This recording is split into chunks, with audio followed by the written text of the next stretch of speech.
Welcome to a special edition, a live edition of Inside Carolina's Next Level. I'm Tommy Ashley. That's Greg Barnes. Of course, we're sponsored by Johnny T-shirt and Congruity. Greg, you missed the day after, and a lot of people have been chanting, Greg Barnes, Greg Barnes, Greg Barnes. So here we are. We have preempted the normal Tuesday night on the beat / will be named a new show shortly. And for good reason. Those guys have worked hard. They have covered this since the James Madison game. They have worked hard tonight on the basketball schedule being released. But, Greg, I wanted to get you in here just to sort of kind of go over this a little bit and get your astute take. It's been a hell of a few days, roughly 72 hours since North Carolina got put 70 against them on Keenan Stadium. Just overall take before we dig into this, because this is a deeper conversation than one game.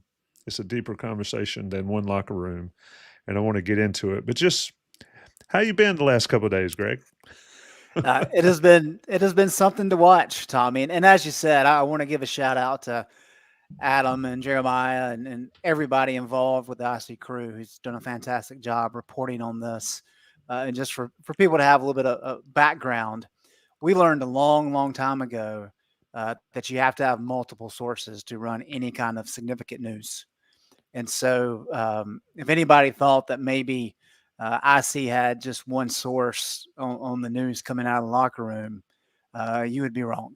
There's always at least two, and then I don't know how many they had in this situation, but typically there's more than that before we'll even consider running it. And that's just what IC has done for a long time, and that's why we've had a long history of reporting news that's factual. We haven't had to recant many, if at all, in a long time. So it's a credit to those guys. But I tell you, the game itself was something to behold for a variety of different reasons. And I know we'll dive into the specifics of that a little bit in the game plan on Thursday night. But the aftermath is just something that should never happen. And as I wrote in my column today, at the end of the day, it doesn't really matter what Mack Brown says to the public. You know, he said what he said, and the people in the room know what he said, and that's his responsibility, and he has to own that. And that's an important part of this. Like, regardless of what he tells us, the players know exactly what they were told, and I think that's impactful moving forward. And I know that, look, there's emotions involved. No coach likes to lose. I think everybody remembers Roy Williams always telling the story of how, when he was set to go to Kansas back in the late 80s, Dean told him, he said, one thing I really am concerned about for you is that you take losses so hard. And Roy always talked about that, and you could tell. And the great ones do. And that's just kind of, and I think probably the average ones do as well, and that's just part of it. But Mack makes a lot of money and makes $5 million. And so the press conference on Monday should have been about Duke. It's a rivalry game. You've got the bell in place, which is always a fun topic. That should have been the conversation. That should have been the topic for everybody. But instead, it was all these questions about what happened on Saturday. And that's on Mack. I mean, that's Mack's responsibility. So just a helter-skelter, as you said, 72 hours. Hate it for the program, but also, as I wrote in the column, you don't make those kind of comments that Mack Brown made in the locker room if there wasn't a lot of simmering frustration from below. And, the team, they handled Central easy enough. They didn't exactly play well early. They beat Charlotte. It wasn't that impressive of a performance. Yes, they've been dealing with quarterback issues, especially with Mac Johnson getting hurt, which clearly was not their fault. So there have been some things kind of bubbling up. But for North Carolina to give up 70 points to a JMU program, as Buck Sanders said so eloquently the other morning, that basically had to rebuild their program from scratch in January, is not where you want to be in year 6 of your program building process. Yeah, and that's the thing for me is, and we're going to talk about a lot of the challenges that Mack and other coaches have faced at North Carolina. We can get into those, but in the end of the day, none of it matters when you see what happened on Saturday, and that sort of takes away the ability to lean on those as crutches. But Greg, let's go back. And one thing Buck does so well, and he did it on the day after, and also in his column. North Carolina football, and I've been following it a long time, and unfortunately, I'm older than you, so longer than you as well. It's just been a series of events of unfortunate circumstances. We'll put it that way. Starting with the tick. Every Carolina fan that knows talks about the tick. But then after that, Bill Dooley has some success and all. You got Bill Arnold that dies in 1971, sort of changes the game as far as how practices are. A lot of people want to go back to the Junction Boys days, which is just not possible. And then you can carry on, I think, some of your finest work, if not the finest work you've done, the Butch Davis era at North Carolina and how that went down. And we can debate to the end of time what should have happened there. But that's water under the bridge. It is what it is. And then there's certainly the Larry Fedora era and now the Mack Brown 2.0 era.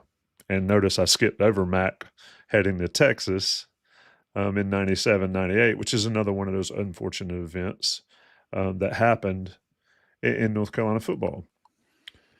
But Greg, here, let me just get straight to it and let your point come out here on it.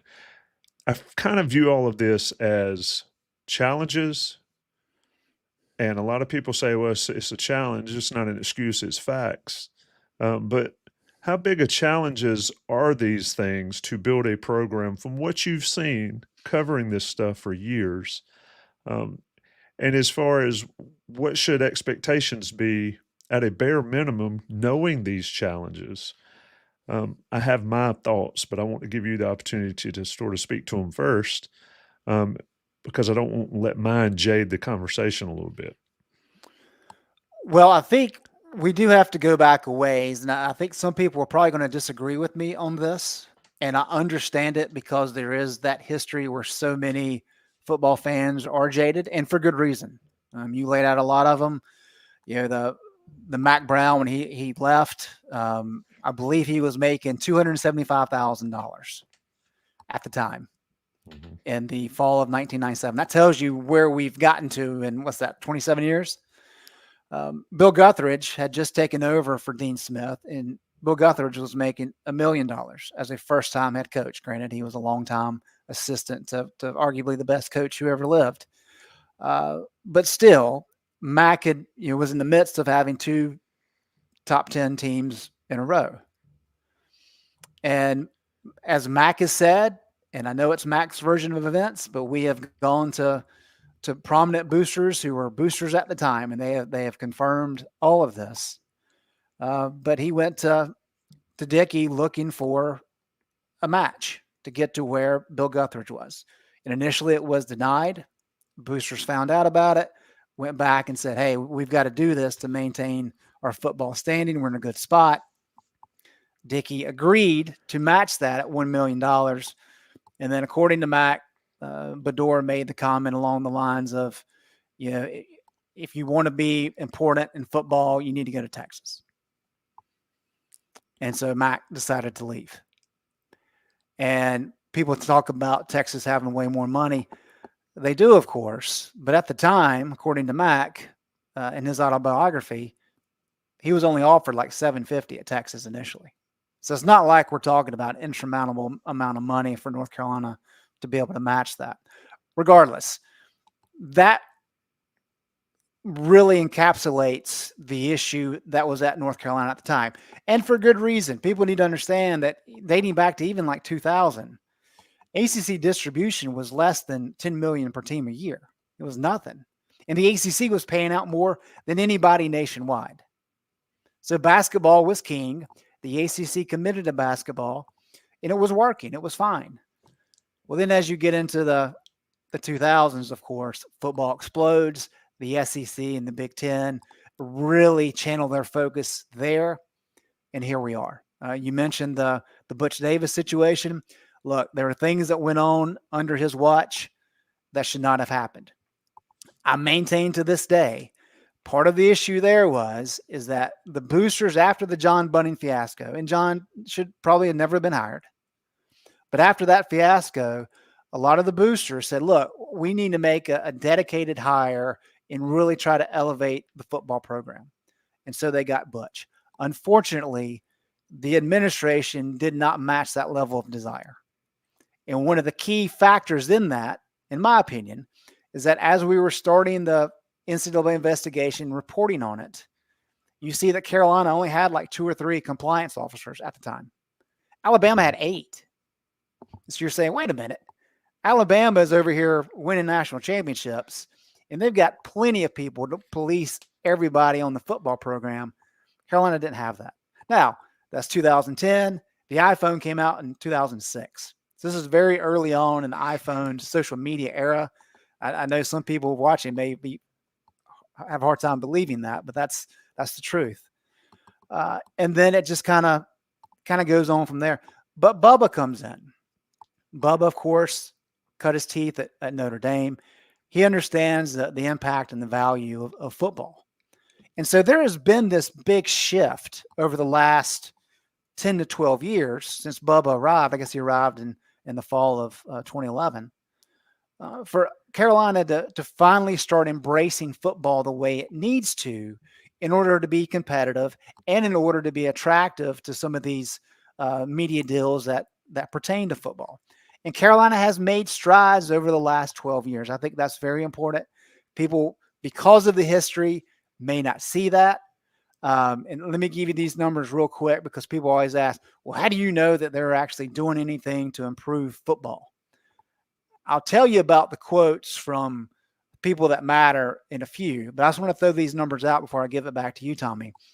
But if you go back to, let's see, where did I put it? I had it in front of me. Here it is. So if you go back to 2016, UNC football spent $7.9 million on coaching and support staffs. As of 2023, 7 years later, that number was up to 17.8. That's a $10 million increase, more than 100% increase in support staff and coaching staff. That's significant. That is doing what you need to do. Now, some have said, well, that just kind of gets them leveled apart. Maybe, but that's a step. That's a step in the right direction. That's what you need to be doing. Carolina has done that. Mack Brown deserves credit because he's really pushed that. As soon as he came on board, he was pushing that kind of thing. Carolina has also done a really good job over the past 10 to 12 years of pumping money into infrastructure, especially with facilities, right? There's been 2 Kenan Football Center renovations since Mack has been in town. The practice facility, which is fantastic, that opened, I guess, the week that Larry Fedora left or was fired. Hate it for him because of how things turned out the 2 years prior to that. And you had the seat backs changed out. And I know people are upset about attendance for that in terms of lowering it. But hey, that's an improvement in the facility.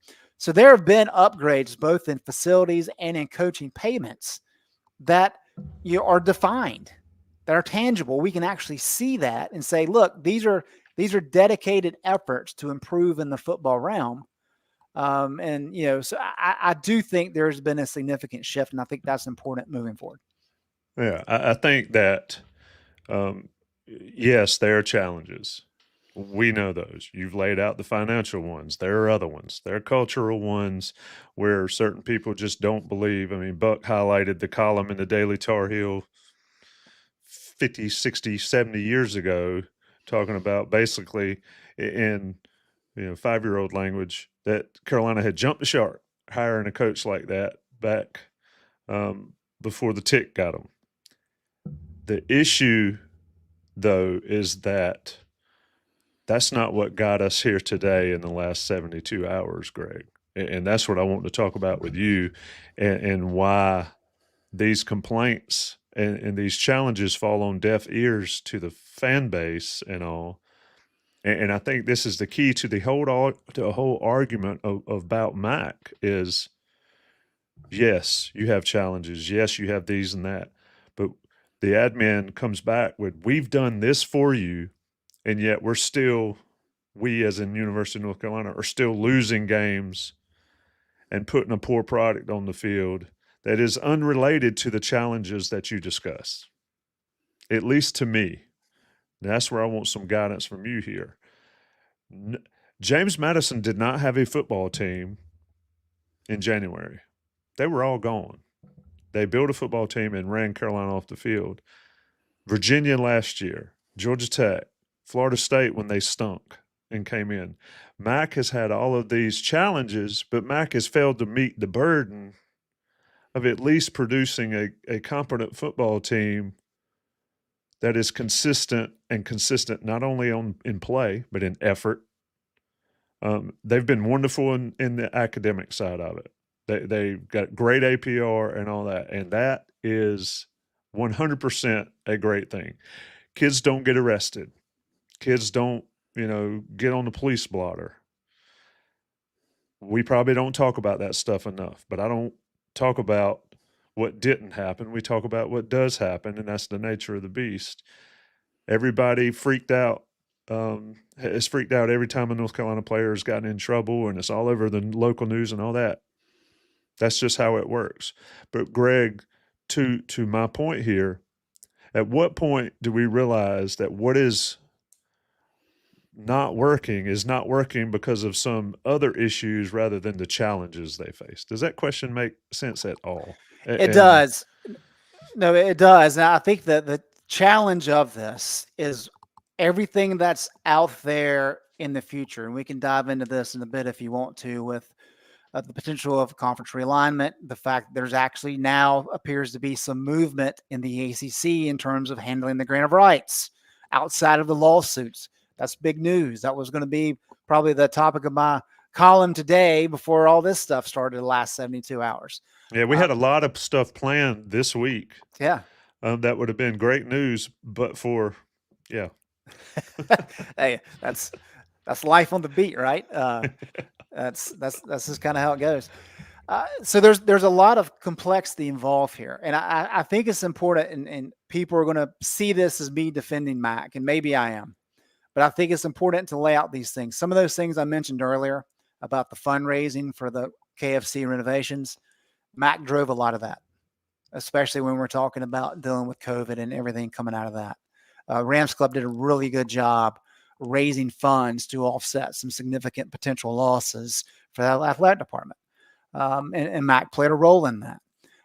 Mack still maintains a presence nationally with everybody in terms of who he is, who he's been, the fact that he was on ESPN. He got to know a lot of people more so than he did as a head coach.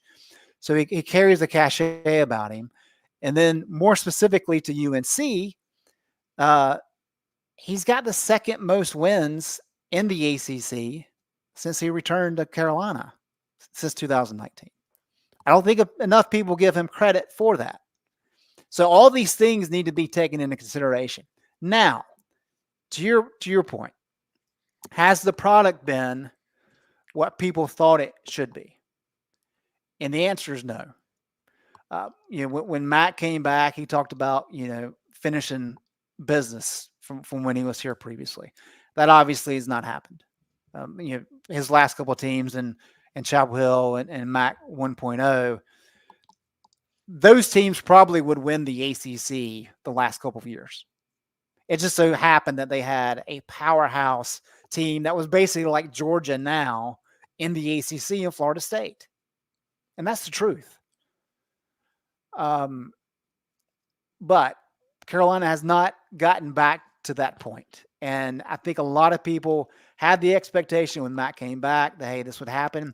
And then what happened on the recruiting trail? 3 top 10 or 3 top 15 recruiting classes in a row. And now you're thinking, okay, we're dealing. Like he's healed the connections with the high school coaches in this state. He got back into the Tidewater. He's bringing in talent. Now we've got 2 top 10 or 2 first round NFL picks, essentially, and Sam Howell and Drake May. You're in great shape. And the inability to capitalize on Howe and then again on May is troubling. And you feel like it's a missed opportunity. And so coming into this year, it was really like, okay, this is their chance to say, you know what? We've improved as a program enough. Well, we don't need a star quarterback to drive us to victory. We can do it as a team. And technically, they did it against Minnesota, so they deserve props for that. That did not happen against JMU.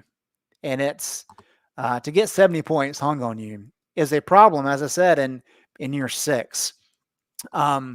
And I think one of the bigger issues, and everybody saw this in Jason Staples' video review, maybe yesterday is when he did it. But on the pick 6, I believe that was Chris Culliver, who instead of running after the defensive back who intercepted the ball, he just stood there and then unbuckled his helmet while the ball was still live and in play. That can't happen. Under no circumstance can that happen, because that speaks volumes not just about the kid, but about the entire coaching staff. That cannot be acceptable. The kid went back in and played, and I'm guessing they maybe didn't see it, and that's why he went back in. I would assume he probably didn't practice this week and just spent the whole time running steps. I would assume that was the discipline for that type of thing, because that is not acceptable. If that is allowed, what does Jason Staples say? You get what you get allow. what you allow. And Staples is right on that. That is not acceptable. And of all the plays in that game, that one spoke volumes to me about some of the issues that they're having. The reason you give up 70 is that kind of nonsense. And so that's the glaring issue with what happened on Saturday to me. Is it's not the scheme necessarily. It's not maybe even the talent. It's what's happening in the development process, where a kid who does that type of thing is actually playing in a game that matters. And I think that's one of the concerns that a lot of people have. For the record, he did it against Charlotte as well. He's running a down by the end zone, ball poorly underthrown, intercepted. Same thing. Didn't unbuckle the chin strap at that point. But yeah, and I'm not banging on the kid. We're not. What do you think Nick Saban I'm banging on the adults that allowed Kirby it. Smart would do if one of their kids did that? Probably go full on old school coach and yank. There's no way he plays again after that. So I'll tell this story, and I've told the story before. But the first game that Dabo Swinney coached as an interim coach at Clemson, because he was a wide receiver coach, and then when West got fired, they moved him up. The very first game that he coached, a player came out of the game, started walking off the field, and Dabo went after him on the field of play and chewed his rear end off the entire way off the field because the kid did not run. That's setting a standard, and that's why Clemson has had the amount of success that they've had. I mean, if folks remember, and I'm dating myself, Dre Bly laid out a Clemson receiver right there in front of the bench, whatever year that was, 96, 97, back when Carolina and Mack. And Dre got to dancing and preening and all that stuff. And Mack and the coaching staff absolutely blew him up for that right there on the sidelines way back then. And to see Culliver do it, it's a sign of a problem, a universal problem. And it's not – it has exemplified itself or exposed itself multiple times over the last 2 or 3 years. That's the issue that I have with all of this. And then we have the debacle with JMU as a team, and you start to see that type play, and it's not corrected. There's the problem. That's the culture problem. Folks talk about the fans don't support the team, or the place was empty or whatever. I have a question for folks in the chat, and there's a bunch of them, over 400. How many people were at the spring game in 2010 when there's talks about Carolina fans will not support a winning program? How many people were at the spring game? Greg, you remember? You covered it. 25,000?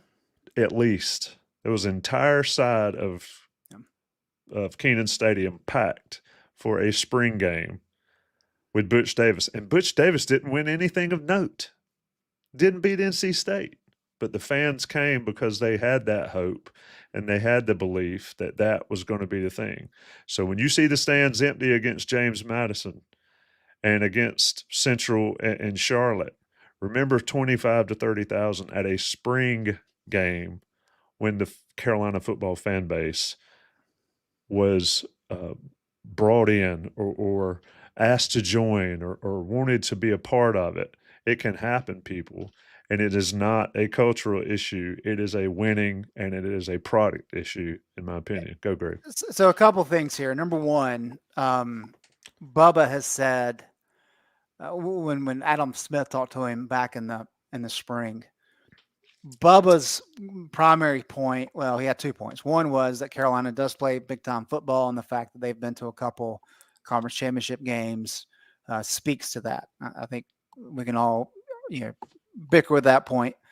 But the other thing he said is that in his experience, and there's some truth in this, that it's really a matter of coaching consistency, coaching staff consistency that is required to have success. Now, of course, there's always going to be your high-end coaches that come in and can have immediate impact.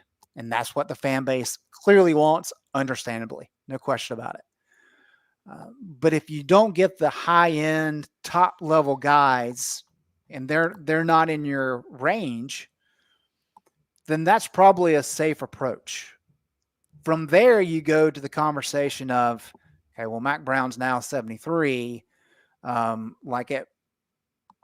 where we are now, do you see things getting better in the Mack Brown era? And I think that's where a lot of people are kind of concerned. I want to circle back to a couple things here. And you mentioned about fan support. Carolina has some struggles that are not cultural based that they have to deal with, and they're just the hard facts of the matter. One is that North Carolina's enrollment, roughly 21,000. Now, there's a proposal in place that went into place that was recommended last month that will increase enrollment by 5,000 over the next 10 years. I think it's like 500 a year, which would be significant because right now Carolina's admission rates equivalent to an Ivy League school. And I'm sure there are plenty out there who like that. But as the flagship university, as a public school, I'm in agreement with adding more students in. I think that's important. But that's still a very low number. When you start looking at some of the numbers for, let's say, the Big Ten here, the average enrollment in the Big Ten, undergrad enrollment, is 31,000. And when you factor in, your grad school students, it's balloons beyond that. When Carolina is at 21, total, we're talking about a significant discrepancy in what your alumni becomes in terms of your base. Because it's not just that 1 year. We're talking about stacking year after year after year after year. And then the other component, of course, is now you're talking about your female-male ratio is 60 to 40. And while it's not, consistently true, most of the time, men are more likely to donate to athletic programs than women, by and large. And I think everybody knows this, and it's a challenge when you start getting into fundraising and these types of things. And so those are just kind of inherent issues that Carolina has to deal with. And one thing that Mack Brown has talked about, and everybody is aware of this, and nobody within the administration necessarily disagrees, but it's that NIL funding is a real thing now. And you've talked to Mack more recently than I have, but that remains a concern of there not being enough money in the NIL bank to be able to procure the type of talent needed to perform better on game day. Now, that doesn't address any of the cultural issues that we've already discussed about lack of effort and some of those things. But that's part of the conversation. And so there's just a lot of different things that kind of factor into this, which is why, and we can get into this in a bit, which is why media TV money is so critically important for North Carolina, not just the football program, but the reason that it's important to the university is because this university values its 28 sports, not just the 2 revenue sports, but the 26 non-revenue sports as well. And that's a big part of all this money conversation that we've had for year and a half now. We're talking with Greg Barnes on Inside Carolina's Next Level. Our sponsors are Johnny T-Shirt, JohnnyT-shirt.com, and I don't know how many times I can say that's just the place to go to get your gear on Franklin Street. They are always there. They are always pleased to help you, and they will always give an Inside Carolina person 10% off. Go to Johnny T-Shirt. Also, check out Congruity. Email Matt at congruityhr.com for your free assessment for your small to mid-sized business. Another reason to get in the game with Inside Carolina sponsors, Matt and Darren and the crowd there. Always willing to help, always willing to help an Inside Carolina person get a free assessment and grow your small business into a national brand as they've done themselves. National guys pay the bills. It's Next Level live on a Tuesday night. Greg, let's get back to this.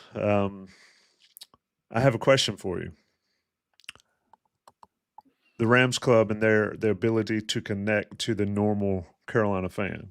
Why is that such a difficult thing for the Rams Club, or is it? I just see IPTE. I pay $10 a year. It could be $10. It could be $10,000. Clemson has managed to do that. I see NC State just down the road doing fundraising, NIL fundraising or fundraising for the the Wolfpack Club or whatever, with the score of some big game, maybe the score of a Carolina State game that matters. I see all these other universities doing these small things that add up to a lot of money. You mentioned money being an issue, and it absolutely is. The ACC is killing itself by staying the way it is, or keeping itself together and killing its members is a better way of putting it. But what can be done there? I mean, if we're going to complain about money, why aren't we doing these things to, if you come to me and say, you need to make more money, then I'm probably going to find a way to make more money instead of continually missing the boat on things like this. So in terms of Rams Club membership, I don't have those numbers, so I'm not exactly sure kind of what the differentials are. For sure, NC State and Clemson especially have done a very good job over the years of bringing in kind of the casual fan.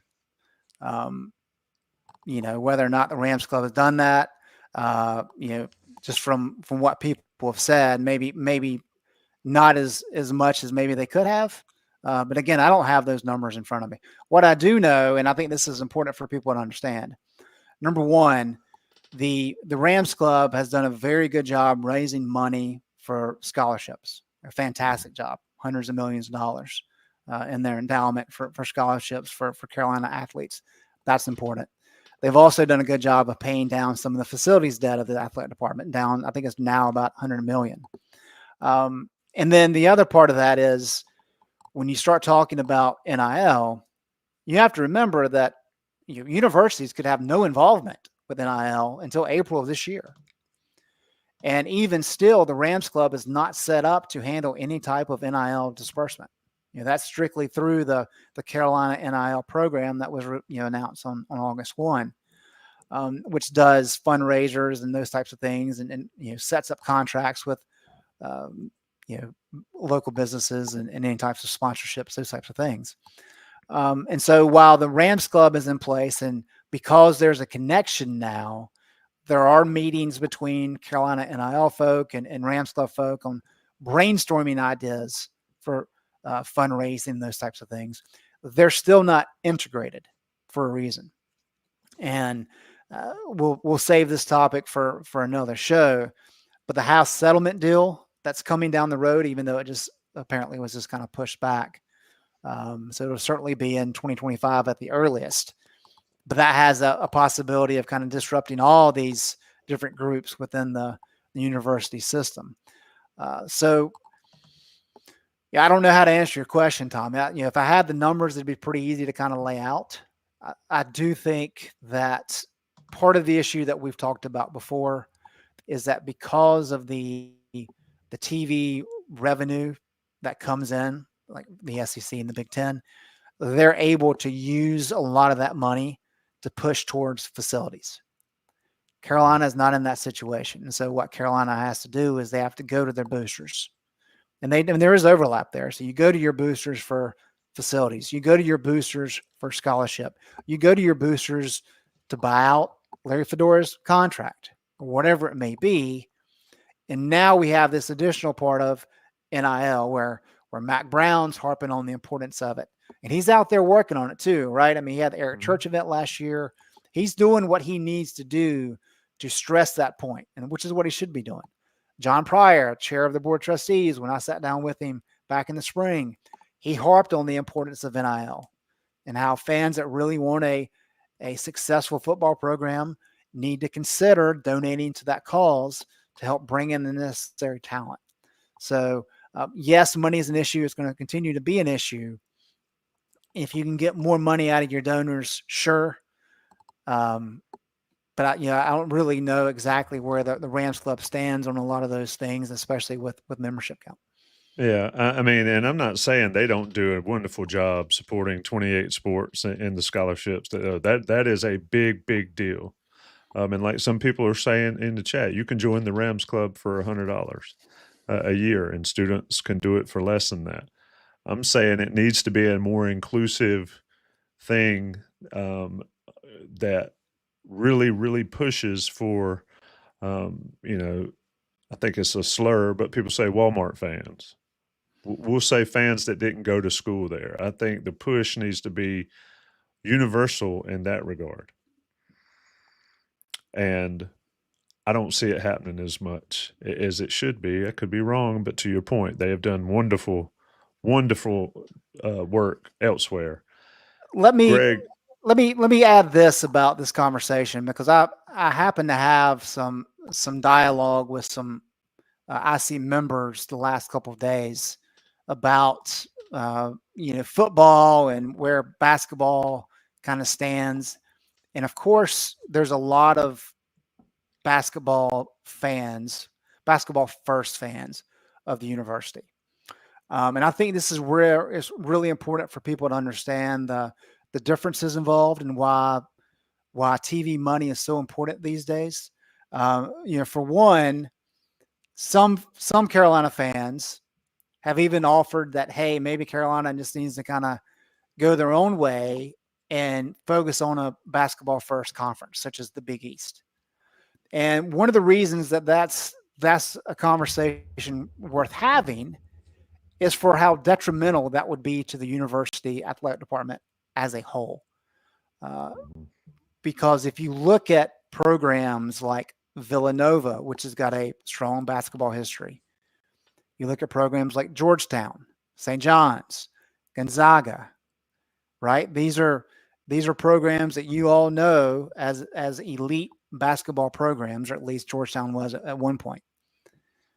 Do you know where they rank in terms of the Directors Cup? And the Directors Cup, for those who may not know, is a yearly ranking of an athletic department and its top athletic programs, not just the revenue sports. I'll fill you in. Georgetown is the highest of any of the Big East programs. It's 53rd nationally. Villanova's 73rd. Gonzaga's 77.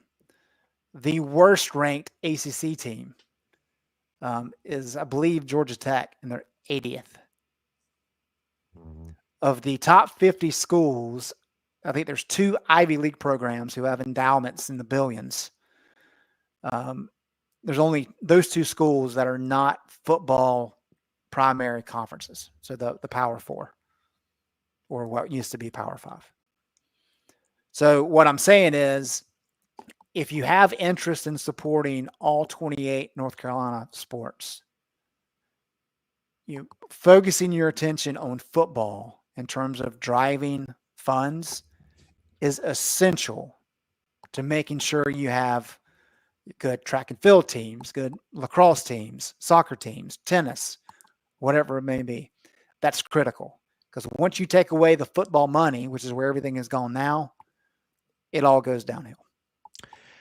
It's interesting, and so many in the chat, and I'm not going to call folks, I'm not going to give folks props for a comment I think it's a little ridiculous, is who cares? It's all about football. Well, part of Carolina's allure as a university is those 28 sports and how they've done well. Women's soccer, field hockey, all the other, whatever you want to call it. That is part of the deal that makes North Carolina, the University of North Carolina, the University of North Carolina. It's not just a basketball only or a football only. The deal is football, to your point, Greg, drives the boat in money. And you got to spend money to make money. Yeah, and here's another probably a controversial statement that people may not like to hear. But a longtime poster, a board member, posted this, I guess, today, and I'm not sharing this to make light of it, but I think this individual kind of represents a segment of the fan base. I think this is a valuable data point. This is the comment, and this speaks to the Walmart fan aspect of things that you referenced. Quote, "Without elite basketball, we turn into a worse NC State because our alums aren't dumb enough to let their pastime turn them into jealous, jaded, and frustrated people. We will simply do something else that brings us joy." So what that suggests is if we don't win, it's not worth it. Now, maybe that's part of the issue, because South Carolina seems to do a very good job of filling their stadium every single weekend, and they did when they were only winning one game a year. They did 0-11. They sold it out. I saw Correct. Nebraska the other night, who totally is on fire. Their stadium, 400 straight sellouts. Yeah. And that's an 87,500 seat. Fan culture, and I'm stealing a comment, but fan culture is a real thing. The question is, and people blame the fans, Greg, is that Carolina fans show up when there's something to show up for. To your point about doing something else, there's plenty else to do. We've heard all the other BS things. I can't understand why Keenan's not packed 7 times a year. I've always said that. But the more I see the product, the more I can understand why people hesitate to show up sometimes. So let's talk about that. And it speaks to the complexity of all this stuff. And the other aspect of that is, yes, Carolina fans should absolutely be proud of the basketball program for what Dean and Roy did, getting it to arguably the best program in the country. No doubt about it. You should wear your Carolina blue shirts with pride. The truth of the matter, however, is that Carolina basketball in 23 brought in like $32 million in revenue. Half of what Vandy football brought in the SEC. And Vandy has won 3 conference games in 6 years. So, and they're still banking it. Yeah, absolutely. So you don't have to be like an elite football program to benefit financially. And that's the other thing too, that I have a hard time when I hear fans say, "Oh, you'll go to the SEC and you'll get whooped up on." Maybe, but that's one of the reasons that, there's been such a push in the last year or so. I mentioned quotes earlier. Kevin Guskiewicz, former chancellor, talked about the need to have a very strong football program. John Pryor, Board of Trustees chair, said there needed to be an increased focus, unlike anything Carolina's had before, on football and lifting it up. And a lot of that is because there's this intense desire to elevate the program, not just from a wins and losses perspective, but from an infrastructure perspective, so that if Carolina does go to the SEC or the Big Ten, they actually have a chance to be competitive sooner than later. There's always going to be some bumps in the road. That's part of it. But I don't think anybody that matters in terms of decision makers just want to get to the SEC just to get a paycheck. Like they want to be competitive at the highest level, just like the basketball program is. And yeah, everybody wants to win, but not everybody wants to win at the same level. And I think that's an important distinction to make. So there's so many complexities involved here. And to your point, it even gets down to the fan aspect. I mean, let's be honest, even at the Smith Center, if there's not like a top-notch opponent, or if the team's not especially great, it's not like that place is packed. There's a lot of empties up where the media sit. And that's a UNC cultural problem as well, I guess. So the question is, how is it fixed? And circling back to why we're doing this show ultimately is what needs to happen based on what just happened, both on the field and in the locker room after James Madison, Greg. I mean, because you got the fan problem.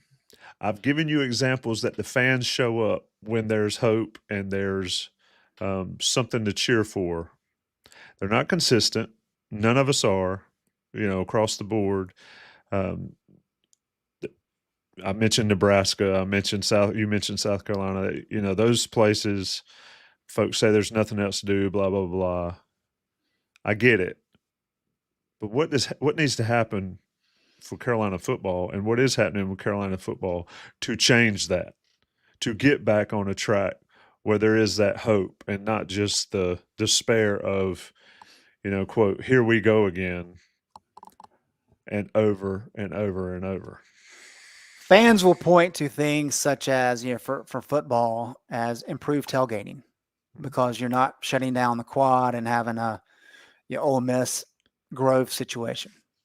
I just don't see how that's going to happen. I think UNC has tried to make strides in that regard with the parties around the bell tower and some of the lots that they've created. I think those are positive in the right direction. Probably needs to be more that happens. However, I go back to one of my first conversations with Bubba Cunningham when he took the job back in the fall of 2011. And at that point in time, Bubba was coming from Tulsa, and I guess it was the Ball State he was at prior to that. And of course, he was at Notre Dame prior to that. And I asked him, I said, you've had a lot of success really kind of filling out stadiums and getting people to attend games. And, Tulsa was doing all these unique kind of gimmicks, all these fan-driven things to get people interested. And I was thinking, hey, maybe, given that the NCAA investigation is going on and people are just kind of like done with football right now, how do you get them back? Can you do some of this fun stuff to get them back to the stadium? And Bubba smiled and was like, no, not really. It ultimately comes down to winning. Mm-hmm. And that is true today. And you've got to be able to win. And that's the most important thing. And so that's kind of the challenge that North Carolina finds itself in right now, is in terms of what Mack Brown can provide around the program. I think everybody likes it. And yes, he's 73. And yes, that's a conversation that everybody's going to have in the years to come. And I'm sure what happened on Saturday will maybe force some people to have conversations before then. But in the meantime, what happened after the game Saturday can't happen. What happened on the field Saturday can't happen. And so there has to be this understanding of why it happened. What's Matt going to do to limit that happening moving forward? And there has to be a trust involved. And that's one of the problems for North Carolina here in recent years is, they won 9 games 2 years ago, but they flamed out at the end. They lost 4 straight games to close out the year against a relatively easy schedule. Right? They did the same thing last year. And a lot of people coming into this year, one of the things we talked about, hey, they haven't closed very well. They've played weak schedules. I guess it was last week we pointed out that John Bunting played the most difficult schedule in the country back in what was that, 04, I guess? And they won 6 games. I think they 7 teams ranked in the top 25 they played that year. Ridiculous. And there's no top 25 type teams on the schedule this year. And so the schedule was there to take advantage of. And I wrote in my column, like, this is a mess. The easiest way out is for Mack to figure out how to turn this around quickly to get and maybe it was a moment that needed to happen on Saturday, or he kind of had a reality check and he can get back in touch with the guys and they can go on some big run. And I know some people say, whoa, that's like crazy optimistic. I get it. I'm just laying out what needs to happen for all this to go smoothly. Because if it doesn't, and the team continues to play the way that they have the last couple of weeks, they're clearly going to lose a lot of games in the ACC play. And then at the end of the year, it becomes a very difficult question of, okay, like, where do things get better? And I guess that's the question for you, Tommy, is if Carolina struggles the rest of the way and goes 7-5 or even 6-6, like, what do you see in the program to think that under Mack Brown, it's going to get better in the years ahead? That performance in year 6 against James Madison, with some of the lack of effort plays we saw, are extremely troubling to believe that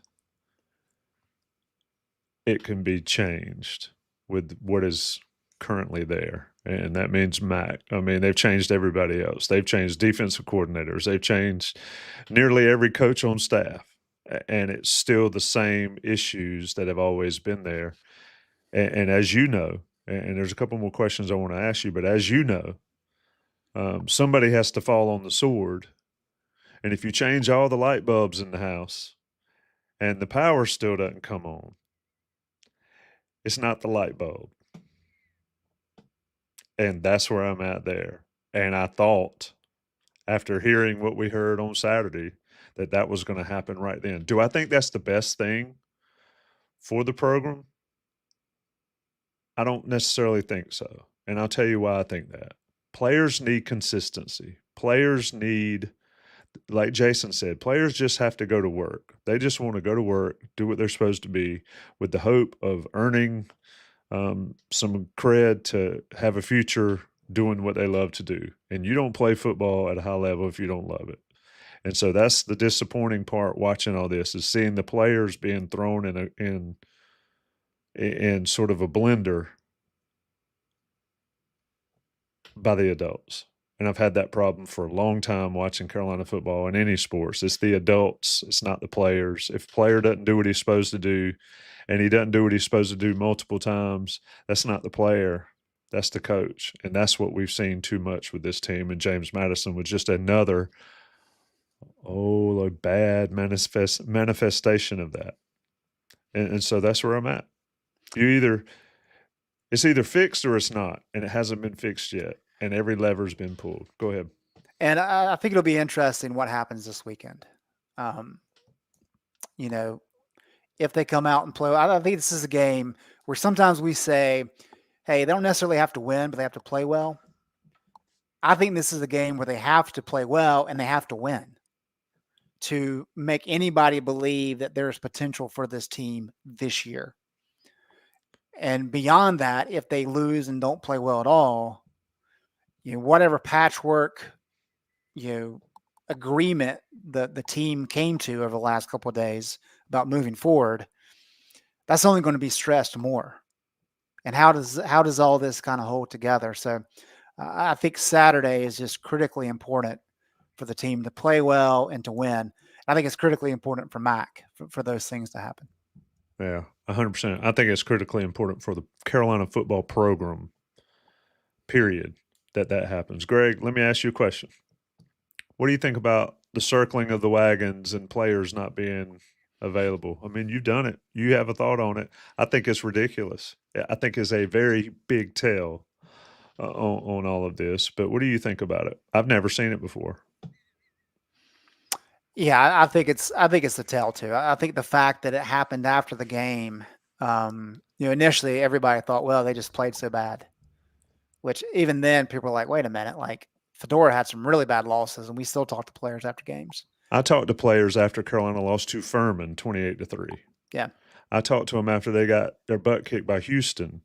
And Ryan Sims, who went on to play in the league, had no idea what was happening out there. He was like, we didn't practice any of that. So it wasn't a bad game. I get it. I get that. But anyway, I didn't mean to cut you off. No, but you're exactly right. And so I think a lot of us were thinking of it from that standpoint initially, like, wait a minute, it was a bad loss, but for them not to be available to talk. And then word leaks out, what IC reported with Mack's post-game speech. And then you're like, okay, like now it makes sense.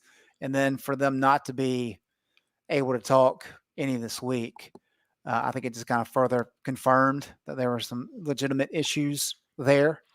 And you look, they've got a leadership program, and I mean the whole idea there is for those guys to lead the team. But I think you could also use one of those individuals to come talk to the media. And I think you could hold media accountable to that and say, all right, look, we're going to give you Kamon Rucker, let's say. And you can ask him questions about what happened in the post-game locker room because we want to clear the air on all this so we can move forward. But after Kamon talks, we're going to bring other guys in here, and all these questions have to be about the next opponent. I've seen that kind of thing happen before, and that's fine. As long as you can have somebody available to answer some questions, most media members would be okay with that.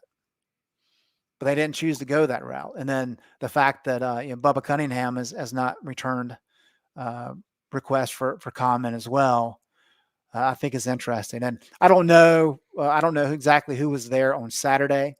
I do know that in most of the years that I traveled with the team, that Bubba typically was in the post-game locker room for both football and men's basketball. So I would imagine that Bubba was in the locker room. And then a lot of times, but not all the time, especially at home games, Kevin Guskowitz was there. Now, I don't know if Chancellor Roberts was there or not, but there's a potential for him to be there as well. So I think there's potential for there to be a lot of people to have firsthand knowledge of what happened, and whether or not that plays a role in Bubba not commenting, I don't know. But I think all those things are kind of interesting aspects of this. Yeah. Folks know who were there. Folks know what happened. Adam Smith and the Inside Carolina Beat crew, and shout out to all those guys for all the hard work. I heard some other folks saying that maybe some reporting wasn't accurate and wasn't fair or whatever. But folks, you can believe that if Inside Carolina reported it, Greg, you know that. Well, it look, was fair. It's a fair question for sure. And I will say this, that there have been several times. I guess I've been working for IC now for, good gracious, 20 years now, Tommy, 21 years. Man, I'm getting old. Hush. Where I have reached out to somebody on staff, or I've reached out to the communications department saying, hey, we've got this information. Is this accurate? And they've been like, no, that is not accurate. Or there's been times when we've reported stuff and they've been like, hey, that's not exactly true. You need to do something about that. And we've issued, a correction. It doesn't happen often, but it does. And so I think people need to understand this. I can't think of any time in 20 years that we've been told something is wrong and we just stuck to our guns. It just doesn't really happen that way. Ben Sherman and Buck Sanders have a pretty high standard for what they allow. So while that is a legitimate question, Tommy, as you said, IC has done a fantastic job over the year and really, really rely on our credibility in reporting stuff to be able to gain access and those types of things. And so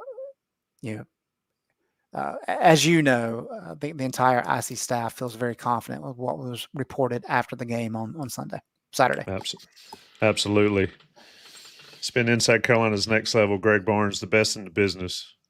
Adam Smith, props to his work. Jeremiah, and all that, and Ben and Buck. I mean, it's a crazy situation. It never fails that we have something we've never seen before. happen. And Greg, you've seen it all until you haven't. And I haven't seen it all. I haven't seen anything like the last 72 hours have been around North Carolina's football program. A lot of challenges, a lot of excuses, but what happened Saturday all around simply cannot happen. Greg, Johnny T-shirt sponsored us, and Congruity and all those folks. It's time for us to go. Folks, stay tuned to Inside Carolina.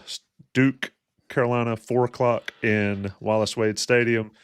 Check out Adam Smith's work, Jeremiah's work, and Ben and Buck and the whole crew at Inside Carolina. Greg Barnes will be back. Maybe we'll talk about something happy next week. Maybe we'll talk about some good things. Maybe we'll get some access to have a feel-good story. We shall see. Until the next time. Thanks, Greg. Thanks, Tommy.